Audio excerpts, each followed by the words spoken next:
Many wonder how the great Yah did it, how he created the world.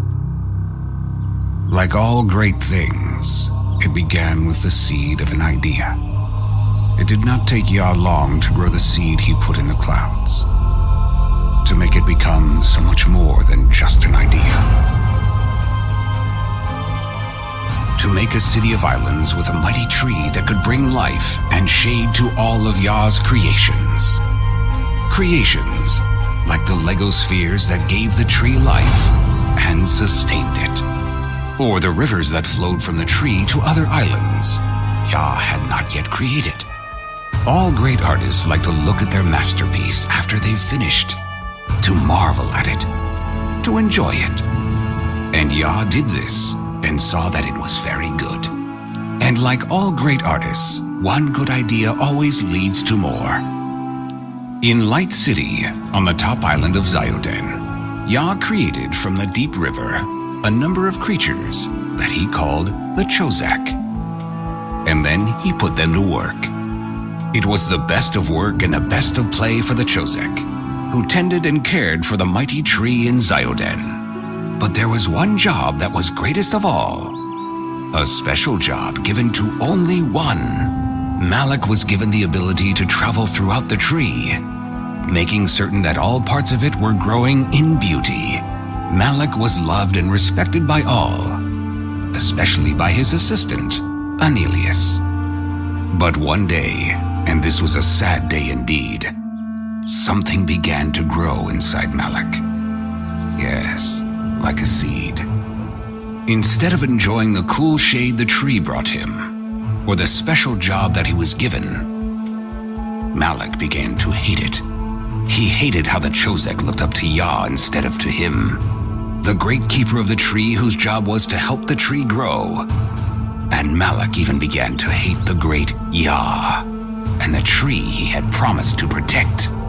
Malak found other Chozak who agreed with him, and they gathered to come up with a terrible plan. They would destroy the tree and steal the Lego spheres that helped it grow, and they would build their own city. But Anelius did not share Malak's hatred. He loved the mighty tree, and he loved Yah for creating it. Anelius told Yah all he had learned. Yah told Anelius to take all those who were not with Malak and to hide in the tree. Anelius told his family and friends to not be afraid, and they hid in the tree where they knew Yah would keep them safe. When Malak and his followers tried to kill the tree, they found that the tree had other defenses they had never known about. Malak and his followers thought Yah was dependent on them, that they had the power to cut the tree down. They did not. And Yah said, "Malak, I am so sorry for what you have done. So sorry that you could not be happy here, that somehow you let something so dark and terrible grow, here in Light City of all places, and you convinced others to walk in this darkness with you. This is a terrible day, the first that is not good. The shade from the tree of Zioden was meant to protect you, but you have turned instead to the shadows." On that day, Malak and his followers became known as the Malazek. They swore that one day they would return to get their revenge. When Anelius and those that served Yah and cared for the tree saw what had happened, they were grateful for Yah's protection. Now they would guard the tree and all of Zioden, watching for Malak and his followers, ready for any attack. With Yah on their side, Anelius and the other Chozak knew there was nothing to fear. Did you know that in the beginning, God created the heavens and the earth? Let there be light. Let there be a space between the waters. Let the land sprout with vegetation. Let lights appear in the sky.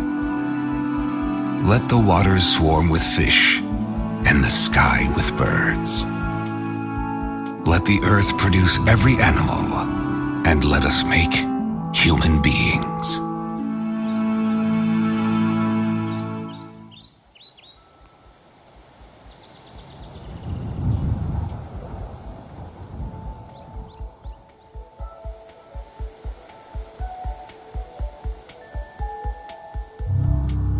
Many wonder how the great Yah did it.